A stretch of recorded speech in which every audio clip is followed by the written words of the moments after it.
When you look at the public budget of Pakistan's military, you see what looks like a normal functioning nation state. Right, yeah. You see a bottom line, a percentage of GDP, maybe a press release about a new defense initiative. But what if I told you that the official ledger is, well, it's just a distraction? Oh, totally. What if the real machinery powering one of the most heavily armed nuclear-capable militaries on Earth is actually this invisible, parallel financial system that completely bypasses the government? Yeah, that's the reality. Welcome to today's deep dive. We are looking at a system so opaque and so vast that the official numbers are, they're basically a rounding error. We're essentially talking about an entirely different country operating invisibly within the borders of the actual country. Exactly. And we have a really fascinating stack of sources to guide us today, including this detailed intelligence dossier titled Mapping Pac Milex. Yeah, and that flowchart. Right. There's this incredibly comprehensive 8-layer financial flowchart that tracks how capital physically moves through this shadow system. It's quite the document. So the mission of this deep dive is to look past the press releases and map out the subterranean vaults that actually pay for this military machine. Okay, let's unpack this. How do we even begin to visualize a system this complex? Well, think of it like a computer's operating system, right? The civilian government, the public budgets, the parliament, that's just the shiny desktop background you see on the screen. Like the wallpaper. Exactly, the wallpaper. It looks nice, you can click around, but it doesn't actually control the computer. The military's financial architecture is the root code running in the background. Wow. It dictates where the power goes, what programs are allowed to run, and it is entirely locked away from the casual user. If you only look at the desktop, you are fundamentally misunderstanding how the machine actually works. Okay, I like that analogy. So let's start by looking at that desktop background then. The public numbers. For 2025, Pakistan's military expenditure officially reached about 11.87 billion US dollars. And for the next fiscal year, the government proposed roughly $9 billion in local currency, which is like PCR 2.55 trillion. Yeah, which represents a massive 20% increase. Right, a 20% spike. And the sources note this was driven heavily by the May 2025 border conflict with India. On paper, a 20% increase is huge, especially for a country facing such severe economic crises. And here's the thing, even that headline figure is a sleight of hand. It's basically an accounting trick. Wait, walk me through that. A budget line item is a budget line item. How do you, fake a national defense budget? By externalizing your most massive recurring costs. Let's look at pensions, for example. Okay. The military has a massive roster of retired personnel.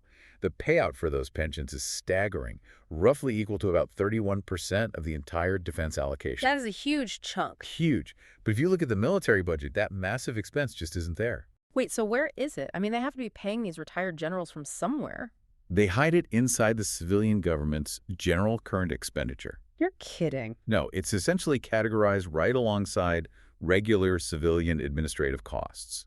So when international observers or domestic taxpayers look at the quote-unquote defense budget, it looks surprisingly lean. Wow. But in reality, a third of the cost is being quietly siphoned out of the civilian taxpayers' general ledger. And that's just pensions. Major weapons acquisitions in the nuclear program are funded through entirely separate, classified channels. So the official budget is basically a heavily photoshopped PR document. Yeah, that's one way to put it. But even with the numbers they do admit to, Pakistan's domestic economy has been struggling for years, right? Inflation, debt, the civilian government is practically broke. So where is the actual capital coming from to keep this machine running? Well, the reality is that this military apparatus is almost entirely subsidized by the international community. It relies on 4 main pillars of foreign inflows. Let's hear them. First, the United States. Through Coalition Support Funds, or CSF, the U.S. has reimbursed Pakistan around $14 billion since 2002 for counterterrorism efforts. Right. Second, you have China. They provide massive infrastructure and state loans through the China-Pakistan Economic Corridor, which is often referred to as CPEC. Right, and CPEC is essentially this massive web of highways, railways, and pipelines that China is building to connect its western region directly to the Arabian Sea, right? Exactly. It sounds like an economic project, but the dossier mentions the military handles the security and basically absorbs a lot of that capital. Precisely. It flows right to them. Then, as a third pillar, you have the Gulf states. Saudi Arabia and the UAE recently provided a $6 billion rescue package, half in cash support and half in deferred oil payments. Okay. And finally, the ultimate backstop, the International Monetary Fund. Since 1958, Pakistan has taken out 23 separate IMF loan packages totaling over $40 billion. $40 billion. Yep. These are loans explicitly meant to stabilize the economy, build hospitals, and keep the currency from collapsing. In theory, yes. But the intelligence dossier notes these funds are frequently redirected to serve covert military objectives.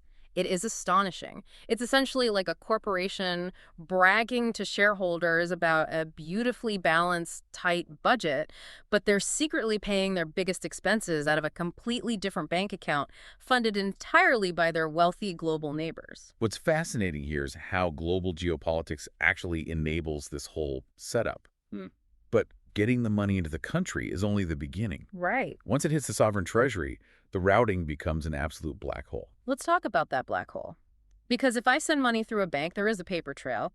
But the dossier highlights an investigation by the U.S. Government Accountability Office, the GAO, regarding those coalition support funds we just mentioned. Yeah, this is a perfect example. Between 2001 and 2007, the U.S. sent over $5.5 billion to Pakistan. And the GAO wanted to know how the Department of Defense was validating those claims, right?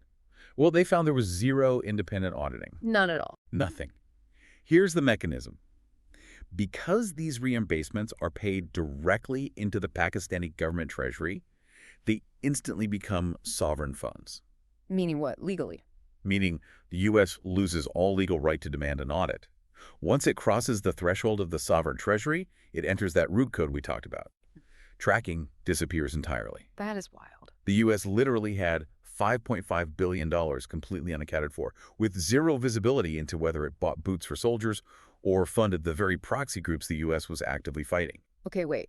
If organizations like the U.S. government and the IMF are fully aware that tracking disappears the second the money clears, why do we keep hitting the transfer button? Is the complete lack of accountability just accepted as the cost of doing business? From a geopolitical standpoint, yes. The international community views Pakistan as too nuclear to fail.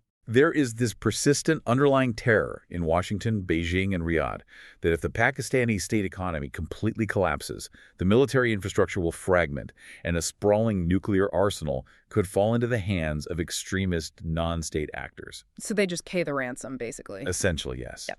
So they keep the money flowing, they accept the opacity as a risk mitigation strategy against total state failure. I understand the fear, I really do. But there is a brutal domestic toll to this strategy. Oh, a profound one. When the IMF bails out a country, they demand structural reforms. They force the civilian government to raise taxes to balance the books. Right. But because the military continuously demands more, those newly generated tax revenues are immediately swallowed by defense hikes. The Pakistani middle class is effectively forced to directly finance this sprawling military machine while their own infrastructure, education, and healthcare systems just crumble. So we have billions flowing in legally and then just vanishing into the sovereign treasury. But if the official banks are blind, how do they physically move this money around without leaving a digital footprint? This is where we cross over into the dark economy. Layers 4 and 6 of the flowchart.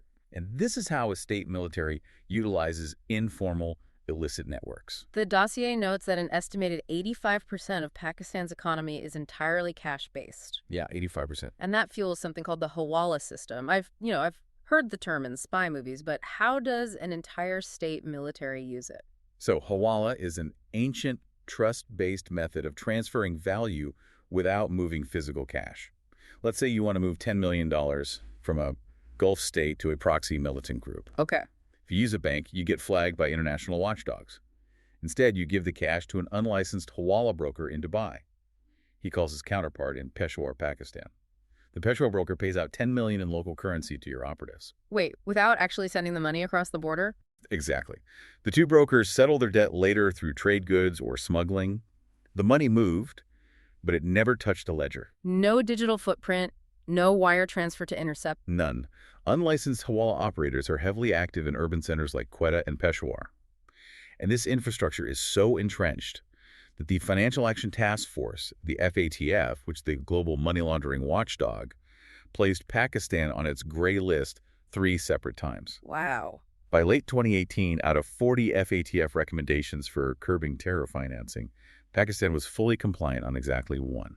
Failing 39 out of 40 is almost impressive in a twisted way. I mean, it takes actual coordinated effort to be that non-compliant. It really does. And this dark infrastructure supports what the intelligence calls the narco pipeline. Yes. The Inter-Services Intelligence, the ISI, historically used these exact Hawala channels to funnel CIA funds to the Afghan Mujahideen back in the 1980s. But you don't just dismantle a multi-billion-dollar smuggling pipeline when a war ends. You repurpose it.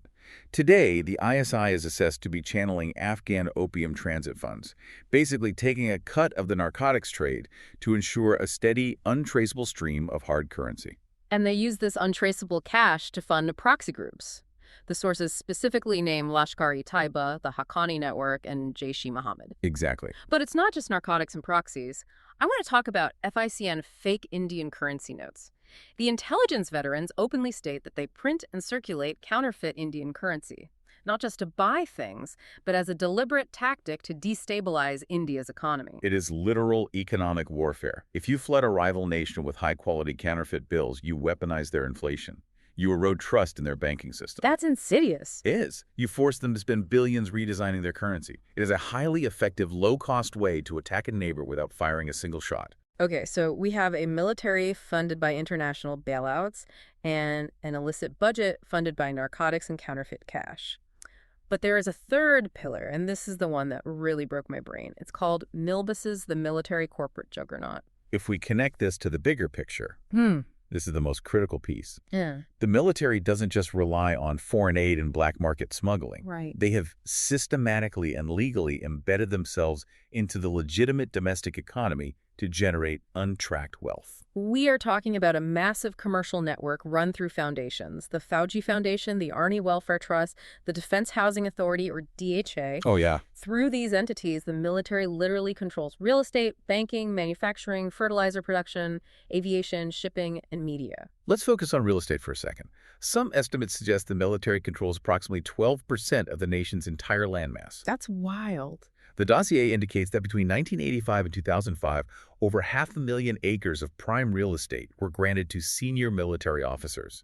500,000 acres. I mean, this sounds like if the U.S. Pentagon secretly owned a massive nationwide real estate firm, a major bank, and a fertilizer monopoly, but registered them all as nonprofits to avoid taxes. Which is exactly what they do. How is a loophole that massive allowed to exist? How does a fertilizer monopoly justify itself as a charity? The justification is that the profits are meant for welfare. To fund veteran benefits in military hospitals. That is the charity loophole. Because they are legally registered as tax-exempt charities, the income generated by the Fauji Foundation or the Army Welfare Trust doesn't go to the taxpayer. It completely bypasses the national budget. But the profits aren't just going to injured veterans, are they? Not at all. They operate exactly like aggressive for-profit monopolies, and they crush civilian competition because they don't pay taxes. And the profits go to subsidize the lifestyles of the officer cadre. Wow. The dossier cites a 2017 study showing that out of 141 former Corps commanders, 23.4% of them were immediately given incredibly lucrative corporate jobs by the Fauji Foundation upon retirement. It's just a closed-loop system of wealth generation. So we've mapped where the money comes from. Global loans, Hawala networks, narco pipelines, and this massive domestic tax-exempt corporate monopoly. Right. Here's where it gets really interesting. With all these untracked billions, what are they actually buying with this dark capital? And who are they buying it from? To answer that, we have to look at the GHQ-PLA axis, the strategic relationship between Pakistan's military headquarters and China's People's Liberation Army. China became the ultimate supplier. The dossier notes that between 2020 and 2024, China accounted for 81% of all of Pakistan's arms procurement. Yep, 81%. And we are talking about old surplus rifles. We are talking about J-35 stealth fighter jets, HQ-19 surface-to-air missile systems, and Type 039 submarines. We need to pause on the J-35 stealth fighter.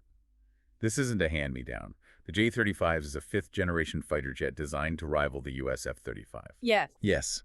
By supplying this to Pakistan, China is fundamentally shifting the balance of power in South Asia. They are equipping Pakistan with near-peer technology that actively threatens Western air superiority in the region. And Washington is clearly panicking about this. In October 2023, the U.S. sanctioned 3 China-based companies for supplying missile-applicable items to Pakistan. Exactly. And even more alarming, on December 19, 2024, the U.S. announced Pakistan is developing long-range ballistic missiles capable of striking targets well beyond South Asia. And they explicitly named the United States as a potential target for these missiles. This massive leap from regional defense to long-range ICBM development targeting the U.S., it's a huge escalation. It is, and it raises an important question. Why does Pakistan need an ICBM to hit the United States? The intelligence highlights 2 compounding factors. Okay. First, the systematic removal of civilian oversight over the nuclear arsenal. Second, the creation of a post-Sindor Army Rocket Force Command.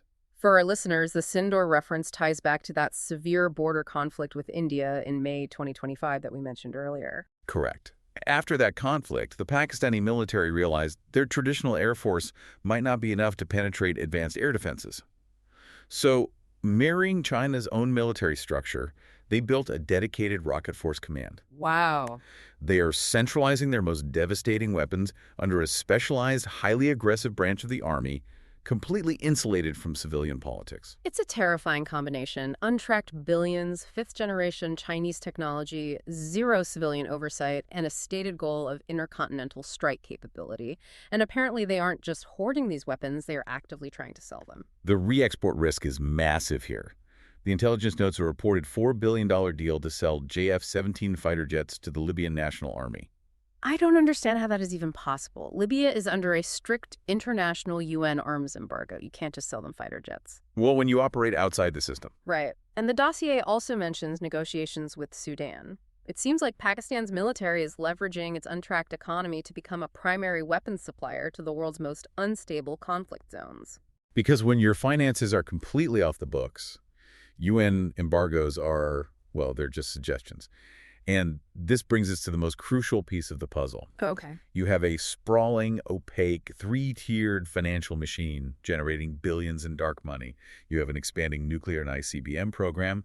You have a domestic commercial monopoly.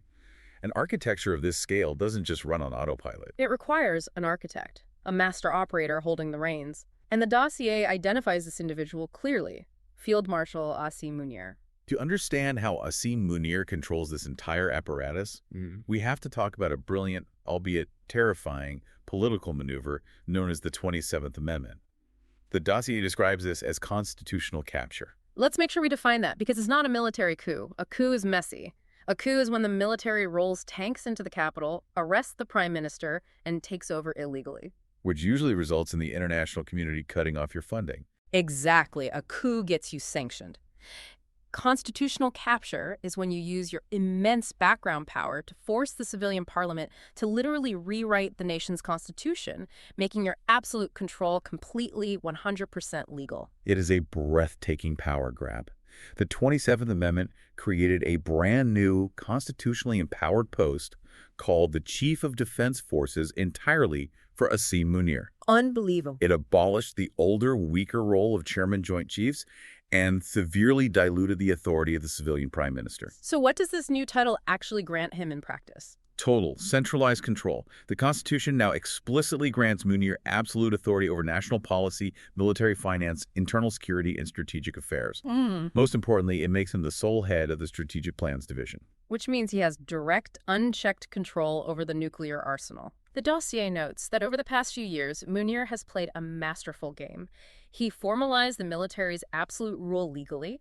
He strengthened ties with Gulf states to keep the bailout money flowing, and he managed to spin the May 2025 border conflict as a massive strategic victory to the domestic public. He consolidated power perfectly over 3 years. But looking at the architecture of this, I see a glaring flaw. You mentioned this as constitutional capture because they literally rewrote the Constitution to make it legal.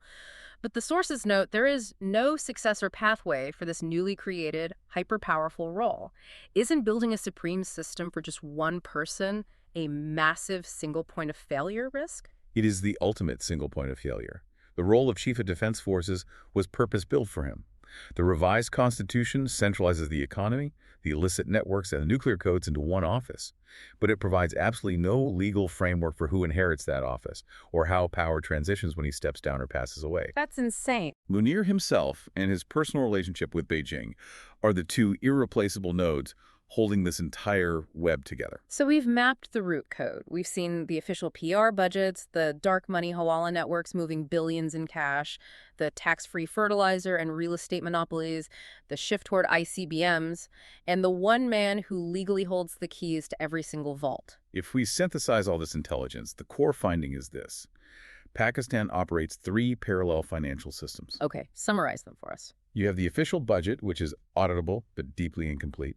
You have the Milbus commercial empire, which is legally protected by charity loopholes.